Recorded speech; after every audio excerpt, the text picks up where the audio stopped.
যেদিন সংসদের প্রয়োজন ফুরিয়ে যাবে, যেদিন মনে হবে এই সংসদে আর কথা বলে লাভ নাই, সেদিন সেই সংসদে খোঁতা হাফিজ বলে আমরা বেরিয়ে আসব। যাদের নিজেদের কর্মীদের সম্পর্কে নিজেদেরই কোনো দায় এবং দরদ থাকে না, 20 কোটি মানুষের জন্য তাদের কি দায় এবং দরদ থাকবে? জেলায় জেলায় প্রশাসক বসিয়ে দেওয়া, এমনকি খেলার মাঠটা পর্যন্ত তারা দলমুক্ত রাখতে পারলেন না। হয় আপনারা বিচার নিশ্চিত করুন, না হয় আপনারা যাওয়ার রাস্তা খুঁজে বের করুন।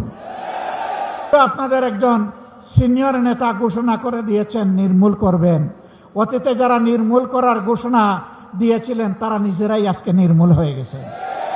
বাংলাদেশের দিকে কাউকে লাল চোখ দিয়ে তাকাতে দেব না ইনশাআল্লাহ।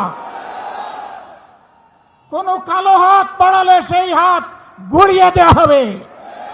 দীর্ঘ 17.5 বছরের ফ্যাসিবাদী শাসনের জাতাকলে পৃষ্ঠ এই জাতিকে আল্লাহ তাআলা আমাদের ছাত্র, শ্রমিক, যুব জনতার আন্দোলনের মধ্য দিয়ে মাত্র 2টি বছর আগে আমাদেরকে মুক্তি দিয়েছিলেন। সেই সময়ে যে দলটি আমাদের মতোই মজলুম ছিল, নির্যাতিত ছিল, আজকে তারা ক্ষমতায় আছে। তারা তখন প্রত্যেকটি হত্যাকাণ্ডের বিচার দাবি করেছিল। নির্বাচনের সময় তারা বলেছিলেন তারা নির্বাচিত হলে ফ্যাসিবাদের হাতে যতগুলা খুন হয়েছে, গুম হয়েছে, নির্যাতন হয়েছে, সবগুলার বিচার তারা করবে। ক্ষমতায় বসার পর এখন তাদের সুর পাল্টে গেছে। বিচার তো তারা করছেই না, বরঞ্চ আপনারা শুনেছেন 4 মাসে 600 জনের অধিক মানুষ নির্মমভাবে বাংলার মাটিতে খুন হয়েছে।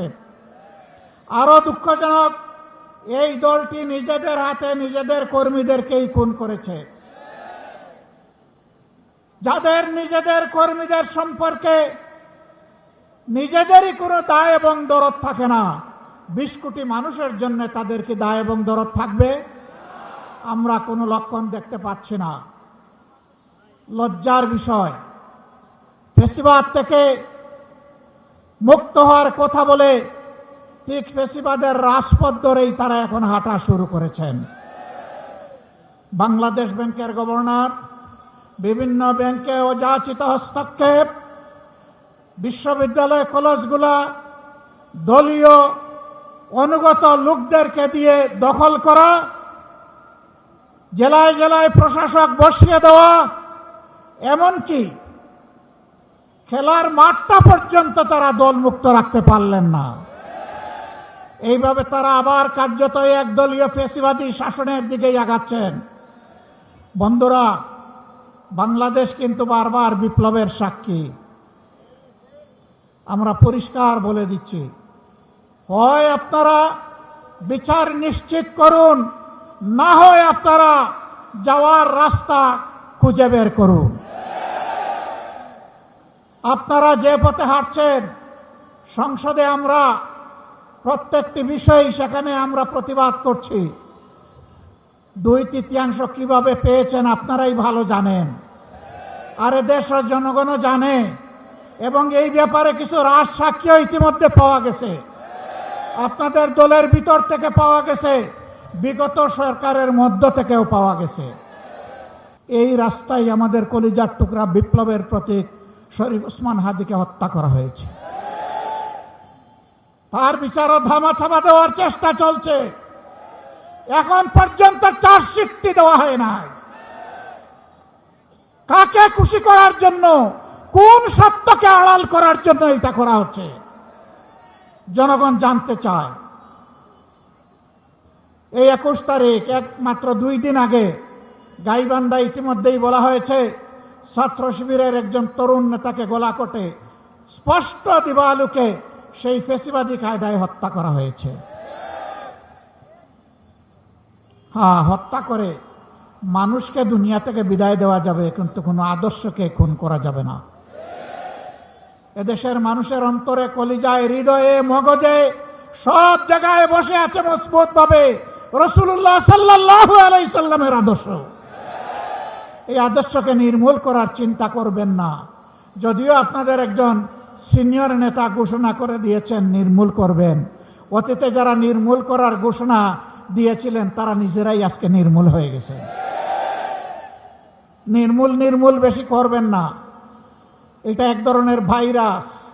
এই ফেসিবাদের ভাইরাস, চাঁদাবাজির ভাইরাস, দুর্নীতির ভাইরাস, দলীয় শাসনের ভাইরাস, এই সকল ভাইরাস মুক্ত করার জন্য আরেকটি বিপ্লব অনিবার্য হয়ে উঠেছে।